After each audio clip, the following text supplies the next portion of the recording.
Merci. Merci beaucoup. Eskerrik asko.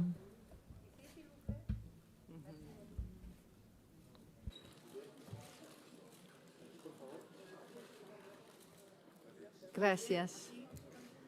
Hola.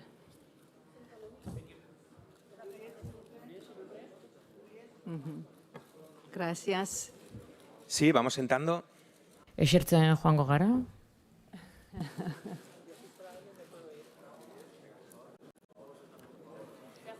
Merci a vous. Muchas gracias.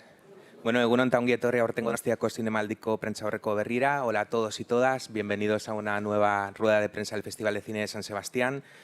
Hoy tenemos Gaur dugu gurekin, atsegin handiz hartzen dugu edizionetako lehen Donostia saria, Juliet Binoche antzezlea, ez dut zertan aurkeztu, filmografia sinestezina du, Godardekin, Ackermanekin, Hanekerekin, Josuzien, Kirostamirekin lan egin du, Claire Denis, baita ere David Cronenbergrekin lan egin du, gure bigarren Donostia sariarekin, eta naiz eta egile hauekin guztiekin lan egin, bera da egile handia bat ere bai, gare zinema garaikidea. Gaur ez du galderarik egiteko, eta esku altxa mesedez galderak egiteko.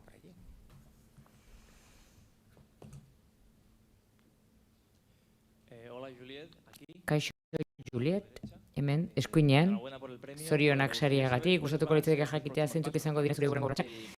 Ze batzuetan Donostia saria ematen du orezko sari badela, eta ematen dela oraindik ere hamarkada asko dituzten antzezlei edo artistei.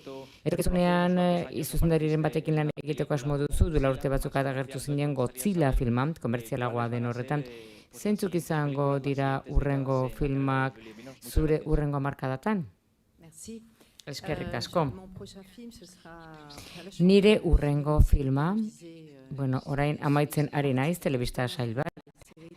Ze orain telesailen munduan sartu berri naiz.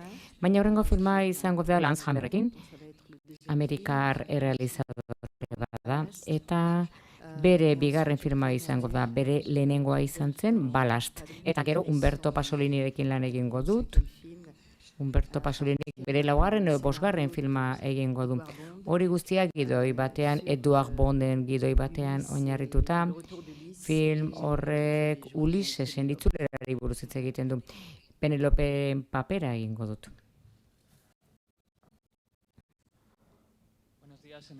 Egunon zorionak, Juliet Binoche, hasieran esan den bezala, zinemaren historiako oso artista honekin lan egin duzu. Baina galdetu nahi nizuke batengatik Jean-Luc Godardengatik. Ez dakitze oroitzapen duzun berarekin lan egiteaz, eta frantziarra zaren aldetik, eta zinema zalea eta instituzio bat zara egia esan. Nola gogoratzen duzu arekin lan egindako lana?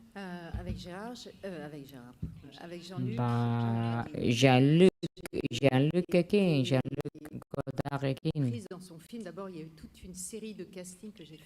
Lehen da bizi casting batzuk egin dituen berarekin, denbora luze hartu zutenak, eta azken entseguan biluzik egon behar nuen eta orrazten. Eta poema bat errezitatu behar nuen buruzik hasitakoa, beraz komplikatu xamarra izan zen egia esan. Gainera, zirkustantzia haietan, garai hartan, nik kutxazain gisa lan egiten nuen merkatalgune batean, eta konjektibitiza nuen orduan, begiek negar egiten zidaten, eta lehortu egin dituen begiak eskuekin, askotan dituen eskuak zikinak, ze produktu asko ukitzen dituen, eta eskatzen zidatanaren artean artista gisa, eta eguneroko bizitzaren arteko kontrastea kutxazain gisa bezala, telefonoa bidaltzeko eta kastimezuak ordaintzeko kontraste hori nire oroimenean sakon sartuta gelditzen da. Ez nindun rolerako hartu, baina nirentzat rol paper berri bat sortu zuen, Magiren lagun berria. Eta berarekin filmatu nuenean, konturatu nintzen, lehen da bizi errealizadoreak ez dizula zertan lagundu askotan. antzerki munduan ere askotan irakaslea hor zegoen zuri laguntzeko. Barneko bidaia horretan, Jean-Lucekin ez. Wow, izan zen dutxa hotz baten antzekoa. Nik berarengan sentitzen nuen gatazka kontra esana zegoela. Ematen zuen Jean-Lucek aurkitzen ez zuen zerbait bilatzen zuena, eta bere esku jarri behar zenuen isa denbora batez, 3-4 hilabetez. Bueno, nik uste dut 5 hilabete pasatu nituela, behar batak gutxiago izango zen. Baina harremana etzen erraza izan Godardrekin, baina aldi berean oso zoriontsu eta emozionatuta nengoen eta beldurra ere izaten nuen. Eta ezin genuen makillajea ere jarri, beraz gorri-gorria jartzen nintzen, ze jarrera baitut, niri zierrara begira arpegira igotzeko eta gorritzeko. Eta horrek urduri jartzen ninduen, ez nuen arpegi benetako hori erakutsi nahi, baina beharrezkoa zenez, makillajarik ez erabiltzea, onartu nuen. Baina etzen erraza izan niretzat, baina horrela ikasi nuen, ezin nuen berarengandik gehiegi espero eta prest egon behar nuen beti. Eta noski, ez dela eskolako jolaslekua, erantzula izan behar duzu, egin behar duzun guztiaren aurrean, hori guztia erakutsi zian Jean-Luc Godardren. Eta egia esan, filmatzea etzen bat ere erraza izan, berarekin lan egitea. Zorionak, fizikoki Isabel Coixetekin bat egingo duzu. Zer gogoratzen duzu berarekin egin duzun lanarekin, eta gustatuko lizazuke Espainian norbaitekin lan egitea, zuzendariren batekin lan egitea? Isabel Coixet sakon miresten dudan pertsona bada. Adimentsua da, oso bizkorra, gainera oso kultua da, asko gustatzen zaio literatura eta poesia. Eta nire makartzen digo gora pixka bat. Gainera oso itxura bizia dauka. Isabel Coixetik gustatzen zaio zezena adarretatik hartzea. Askotan kamera hartzen du eskuartean, eta, zaila izan zen ere berarekin filmatzea. Hainbat tokitan filmatu genuen, beraz, hainbat proba gainditu behar izan genituen, maite dut, miresten dut, eta pozik nago berak aurkeztuko duelako saria gargauean. Espainiar realizadoreak, asko daude, eta oso onak gainera. Baina bai, gustatuko litzaidake Espainiar zinemak aurrera egitea eta munduari eta Europari bere produktuak eskaintzea. Eta espero dut gero eta gehiago garatzea. Beraz, Espainiar zinemaren zain gaude beti. Gogo askorekin, desira askorekin eta jakin min handiarekin. Juliet zorionak. Instituzio bat zara, erakunde bat zara zineman. Karrera zoragarria duzu, baina esate baterako gogoratzen dugu Urdina, Gaixo ingelesa. 2022tik aurrera uste duzu zinema filmoien mailan dagoela?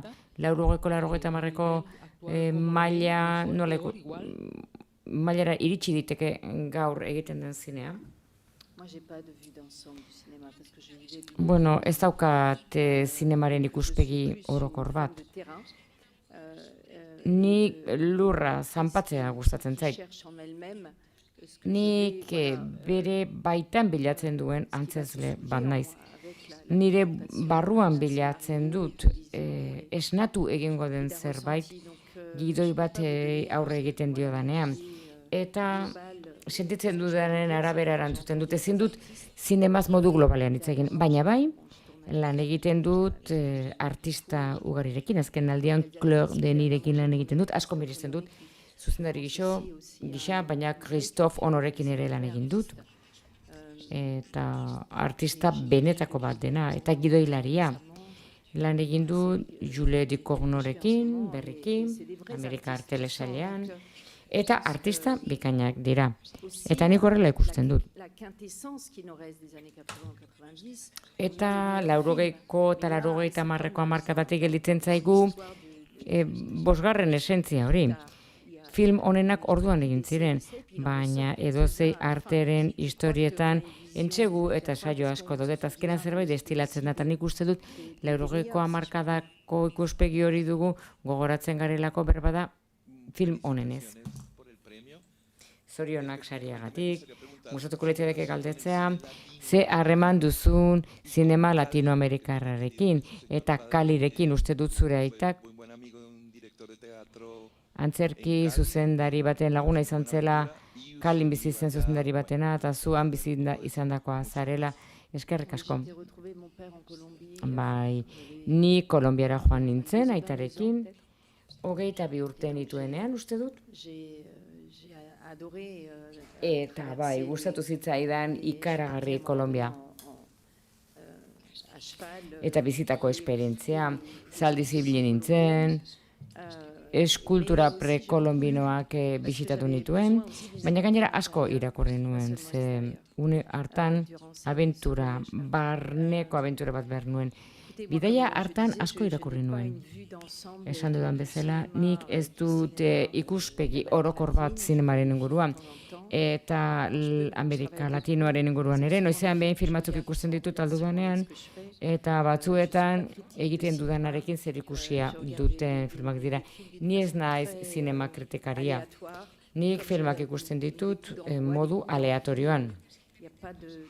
Eta batzuetan bakarrik besterik gabe ikusten ditut, ez dut egitura bat eta ikuspegi orokor bat. Eta ez dut ikuspegi serio bat zinemari buruz hitz egiteko, Latinoamerikako zinemari buruz hitz egiteko. Kaixo, Juliet, mila esker sariagatik. Claire Deniren filmari buruz hitz egin nahi nuke, Avec amour et acharnement. Lehenik eta behin, hau da elkarrekin egin duzuen 3. filma. Gustatuko litzaidake galdetzea, ea zure iritzia. Hau da, alter ego bat alda, pertsonaia femeninoetan zurekiko. Hau da, isla bat pantailan. Eta gero, gustatuko litzaidake zure elkarrizketari hitz egitea, el fuego da espainieraz, sua. Zure buruarekin zintzo jokatzen duzunean, oso zaila da bizitza osoa bikotekide berarekin jarraitzea. Hau da, pixka bat iritzi hori zabalduko duzu, ze film asko daude azkenaldian harremanen krisi buruz hitz egiten dutena, eta batez ere bikoteen artean. Galdera zertxo baita orokorra iruditzen zait. Ez dakit oso ondo zer esan, ez dut nire bizitzaz hitz egingo, ez gaude horretarako hemen. Baina bai, ni argi da rol bat jokatzen dudanean, nik ez ditut paperak epaitzen, niri paperak gustatu behar zaizkit, bere argi, ilunekin, bere kontraesanekin, hau da gizatasunaz duten horrekin. Eta gidoi batean, bilakaera bat dago, eraldaketa bat, hori da niri gehien interesatzen zaidana, barne ibilaldi bat egotea. Eta horrela, zerbait humanoagoa izan da, guetako bakoitza hemen gaude lurrean bizitzan bilakaeraren ideia horrekin. Hau da, urteak betetzen ditugu, banantzeak daude, bizi behar ditugunak, heriotzak ere gertatzen dira, bikoteen banantzeak, hori guztia, hori ibilbide hori guztiak, hori da niri gehien interesatzen zaidan antzezle gisa. Eta film honekin, bueno, Avec amour eta acharnement buruz hitz egingo dugu, ze gero Claire Denis gurekin egongo da minutu batzu barru. Beraz hitz egingo dugu berri buruz. Claire Denis du filmatzeko modu jakin bat, berak badaki begiratzen. Batzuetan, beste egoera batzuetan, ikusten dudanean, kameraleku berezi batean jartzen dela, ematen du antzezle imaginatzen duela, baina ez da antzezle ikusten.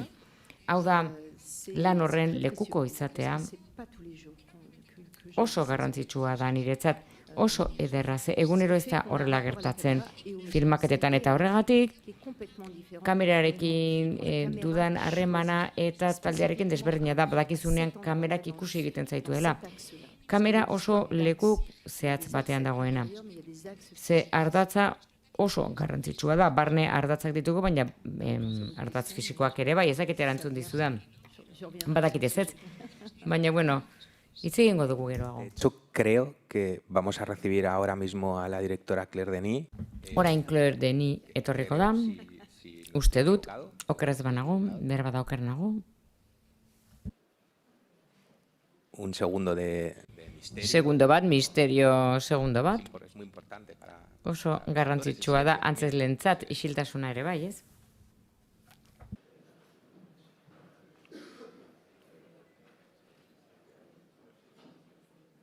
Y un fuertísimo aplauso para... Eta txalo bero bat, Claire Denirentzat.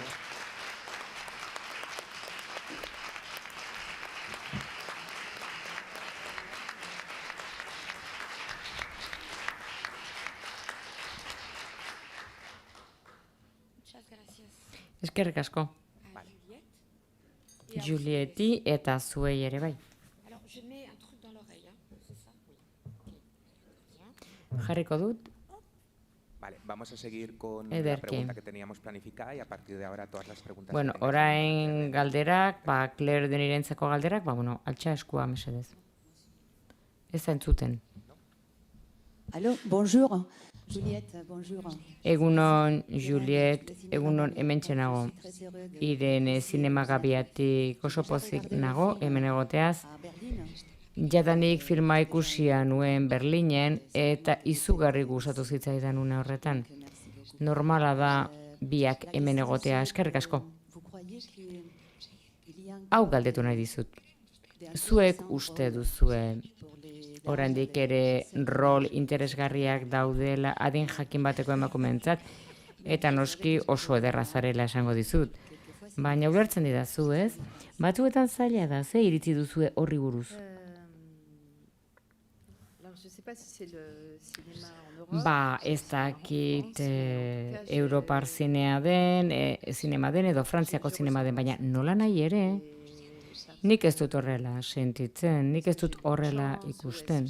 Hau da, ez dakit nik suerte handia dudan, edo ez, edo ze gertatzen den, edo harreman bat ote dudan hainbat zuzendarirekin, haiekin lanean jarraitzen dut, Clairerekin Je sais adibidez. qu'il y a des femmes Baina, bai, dakit beste emakume batzuk egoera hori sufritzen dutela. Behar bada zinema kodetuago batean, baina batzuetan ez daude ere horrelako film kodetuak eta batzuetan gertatu da Amerikar zineman. Deitu egiten didatela ezakin horren emaztea izateko eta askotan ez esaten nuen, ez zitzaidan interesatzen rol hori. savoir aussi dire non. Beraz, jakin behar da ere ez esaten. Espèce de système Eta sistema batean ez sartzeko, non bakarrik modu jakin batean ikusten gaituzten. Eta nik uste dut hori garrantzitsua dela. et c'est pas Jo behar dugu gauza berrietara, berritasunetara, eta batzuetan jakin behar dugu ez ezaguna den horretara jauzi egiten. Eta, bueno, kode matxistetatik urrun lan egiten ere bai jakin behar dugu. Badakit asko gustatzen zain niri independentzia betidanik. Eta horrela erakutsi zidatin, nik berehala detektatzen dut hori, ezak zerbait erantzi nahi duzun, Claire? Bai, nik zerbait esan nahi duke. Galdera hori niri ere askotan egin didate. Interesatzen zaizu bikote bat filmatzea, heldu bat, termino hitz hori heldua, fruta heldua, bueno, nik ez dut heldutasun ideia hori ulertzen. Heldutasuna nolakotasun bada, kualitate bada. Eta antzezleetatik abiatuta interpretatzeak esan nahi du zuetzarela gauzaki bat izango, beste zerbait izango zara. Berazuk bizitza erakutsi behar duzu, Arimarin bizitza erakutsi behar duzu, desira erakutsi behar duzu. Eta Juliet ikusten dudanean, begiratzen dudanean, eta filmatu dudanean, grabatu dudanean, film honetan, nik bakarrik bere edertasuna ikusten nuen. Baina ez edertasuna emakume polit baten antzera, baizik eta zerbait sakon gixanik, Julieten indarra ikusten nuen. Eta hori da bere distira. Juliet ederra da, noski, baina gu ez gara hori filmatzen ari, gu ari gara indar bat filmatzen. Indar bat, esaten diguna, hemen nago, eta existitzen naiz. Eta existitzen naiz emakume gisa. Eta gaztetasunaren ideia hori desirari lotuta, baitasunari lotuta. Ideia hori tristea da, oso penagarria egia esan, pena ematen dit. Hau da, ematen du sensualitatea eta desira hil egin dela jadanik. Baina, bai, nik uste dut, ez dakit, zerbait iragankorra balitz bezala. Edertasuna ere agertzen da eta egian islatzen da. Eta antzezle bat gardena denean eta egiazkoa denean, berdintu adina. Berdun ditu alde zerretek dauden ideia. Horiek eta hori da erronka ere bai. Zahartzea kameraren aurrean. Ze horrek behartzen zaitu egiazkoa izatera. Eta hain zuzen ere garrantzitsua da ideia aldez aurretik dauden ideia horiek aldatzeko. Nola nahi ere, nik lan egiten dudanean eta Julieti begiratzen dudanean pentsatzen dut nire adinean eta nire nekean ere bai. Eta nik uste dut interpretazioa eta barne indarra handiagoa dela. Adinean aurrera joan ala. Egunon, hemen, egunon, Alexandre Gizzotto, Italiatik bi galdera ditut oso bizkorrak. Ba, aldago baztertu duzun rolik eta danbutu egiten zaizuna. Gaur, Donostia saria emango dizuete zure bilaldiagatik. Baina, ba, aldago negarra eragin dizun filmeren bat, gutuna, Christine Scott Thomasen gutuna irakurtzen duzunean, niri horrek negararazi ninduen gaixo ingelesaren eszenan. Baduzu oroitzapenik eszena horretatik? Eta noski zorionak. Bueno, lehen galdera zein da. Bueno, ea baztertu duzunik egia damutzen ote zaizu. Ez, Edith Piafen antzeranik ez esango dut. Ez dela horrela. Enaiz zela damutzen ezertaz. Eta gutunaren irakurketa, divertigarria da ze eszena horretan, hori zen lehenengo aldia, Christine ezagutzen nuen lehen aldia, aurkitu ginen eta Antoni Mingelak, ni nengoen gutunaren hasiera irakurtzen, eta Christine Scott Thomasek irakurri egin bertzuen gutun hori, eta nire jarrera berbera hartu bertzuen, eta azkenean ez zen horrela egin. Bazter batera utzi zen montaian, baina bai, harrigarria da, benetan harrigarria izan zen Christine egoera horretan ezagutzea. Etzen berarentzat ere erreza izan. Lehen filmaketa eguna zen. Eta impresioa eman zidan oso gaizki irakurri nuela gutun hori. Hori da gogoratzen dudana. Noski hori izan zen nire sentipena, baina hor mundu bat dago batek sentitzen duenaren artean eta gero pantailan agertzen denaren artean. Oso ondo dago film bat ikustea eta hor ustea denbora batez. Guk izan dezakegu barne sentipen bat eta gero desberdina izan daiteke gero ikusten den horretatik, ze barrualdearen eta kanpoaren aldean bi mundu daude. Beraz, batzuetan, urte batzuk geroago, filma beratzen utzi ondoren, basaten duzu ez nuen hain gaizki egin.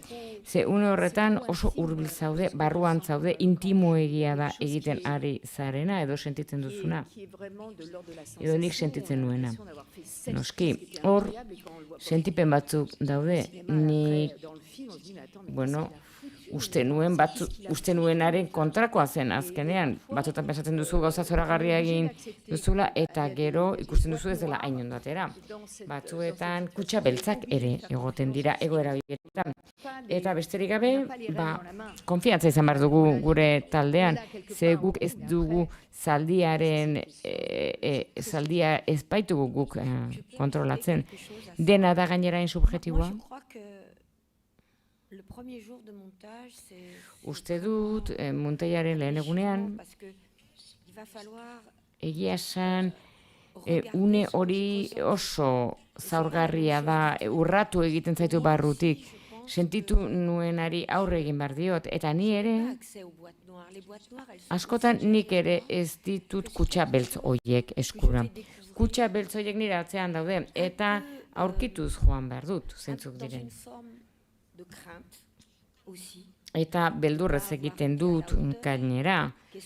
Beldurrez, behar bada ez dudala maila emango, edo behar bada beldurra izan dezaket, ez dudala zerbait ondo ulertu. Hau da, antsietate estuasun asko sentitzen dugu, baina baita ere indar handia. Eta hori dena partekatu dena filmatzeko orduan. Julietek lehen esan du, zuk ez ditzula zaldiaren kontrola, baina nik ez du sekula pentsatu kontrola izan dudala bat. Beti pentsatu dut bai, desira bai dudala, baina kontrola, azkenean sortzen da alkimiari esker eta konexioari esker. Egunon, Claire Denirentzako galdera bat eta beste bat Julietentzat. Claire Denirentzat, nik jakin nahi dut nola iritsi zen jatorrizko materiala eleberria egokitzeko. Eta gero Julieti nik jakin min handia dut. Hau da, ikusi dudanez, oraindik uste dut, ez duzula lanik zuzendu. Nahiko zenuke zuzendari izan momenturen batean? Nik erantzungo dut, lehenbizi, bai, nik esango dut, nik eleberria aspaldidanik ezagutzen nuen, Christine Angot aspaldidanik ezagutzen dut. Christine Angot idazlearekin, hau da lan egiten dudan 3. aldia. Eta film hau egin genuenean, dena giltzapetuta geunden, birusagatik. Itxialdian geunden, Christinek kontzentratu nahi zuen garai hartan bere eleberri berrian. Eta horretan esan zidan, orain ez dut denborik, ez dut indarrik etxetik ateratzeko eta gidoi batean lan egiteko. Baina, zerbait bidaliko dizut. Bidaliko dizut nire aurreko eleberriaren horri batzuk. Eta berak, hautaketa bat egin zuen. Eta aste betez, biak elkarrekin, Kristinek eta nik, muntaia antzeko bat egin genuen. Muntaia bat bere liburuan oinarritua. Nahiko korapilatsua izan zen. Ze Kristinek bere buruari hitz egiten du, autobiografikoa da. Bera da idazten duenean. Eta nik oso ondo ezagutzen dut Kristin. Eta gainera oso ondo ezagutzen nuen bere bikotekitea, bere senarra. Eta gainera beste gizon hori iraganekoa ere ezagutzen nuen. Beraz, benetan, beldurra ematen zidan informazio hori guztia izateak. Beldur desente egia esan. Beraz, erabaki nuen, bere bikotekidea aztea, Kristinengan pentsatzea, baina ez gehiegi, pentsatu nuen pixka bat intimitatetik atera egin behar nuela filmera hurbiltzeko. Eta beste galdera hori, ea inoiz pentsatu duzun zuzendari izatea? Je suis trop, comme dirait mon beau-père, Nola esango nuke.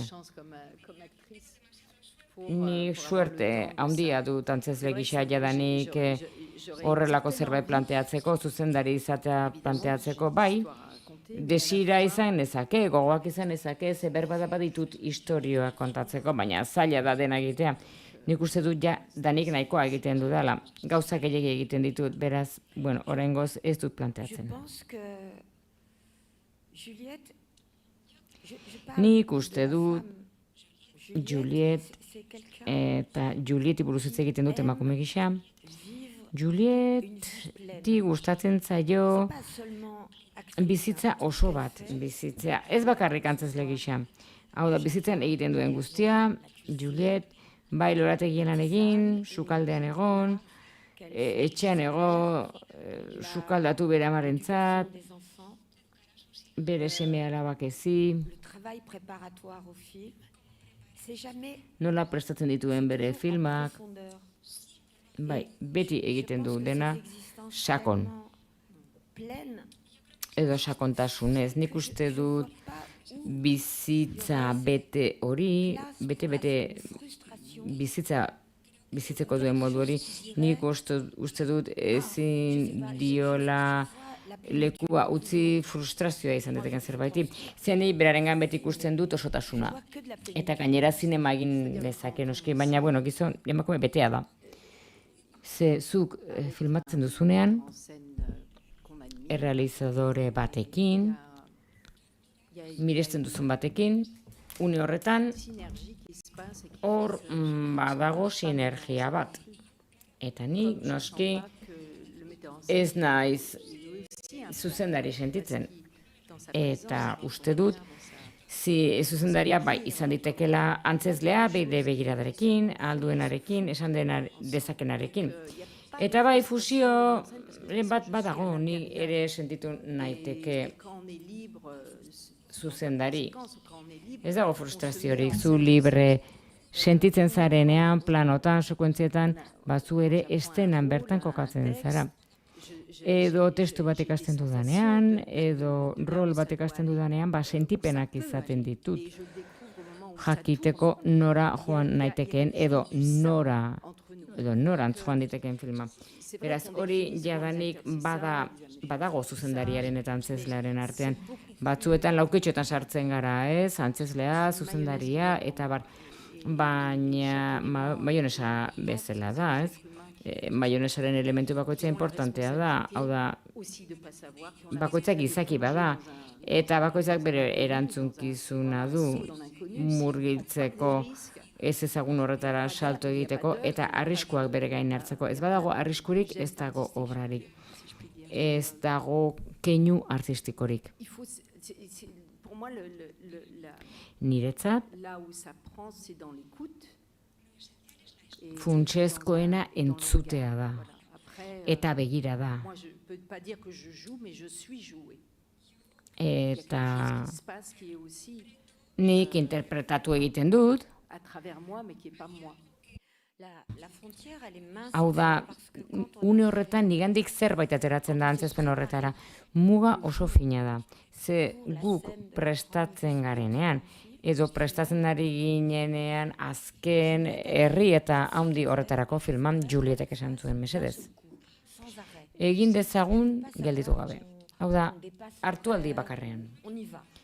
Bost jola zait ze ateratzen den. Gero ikusiko dugu nola atera den. Eta begiratu nuen, Gautierri begiratu nion, operatzaileari, esan genuen, bai, egin dezagun horrela. Egin dezagun horrela. Erikek kamera hartu zuen, jarri zuen sorbaldan, akitu arte. Eta Juliet ere leher eginda bokatu zuen. Eta azkenean, gelditu behar izan genuen gauaren erdian. Baina jadanik eszenaren amaieran geunden. Baina lau gorputz ginenan, bost gorputz ginenan, lau gorputz ginen, elkarrekin zeharkatu genuenak zerbait. Elkarrekin bizi ginen, Juliet eta Vincent egiten zuten zerbait. Bizitzera konbidatzen gintuzten, hor egon ginen elkarrekin. Hori dana elkarrekin zeharkatu genuen beraie esker eta benetan zirraragarria izan zen. Eta erantziko nuke,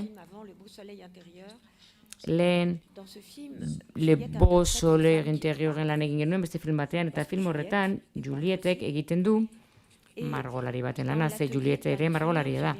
Eta margolaritza tailerrean jarri nuen John Mitchellen argazki bat, Amerikar margolari batena, eta ez duela gutxi, emakume batek liburu bat bidali zidan, John Mitchellen biografia, eta nik uste dut ez dela kasualitatea.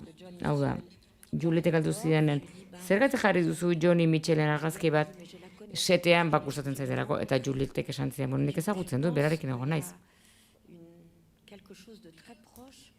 Uste dut hor oso gauza hurbilak daudela margolariaren eta beraren artean, Julieten eta margolariaren artean. Desgraciadamente tenemos que dejarlo aquí. Bueno, hemen txautzi behar dugu, txalo bero bat biontzat, Juliet Binoche'entzat eta Claire Denisentzat.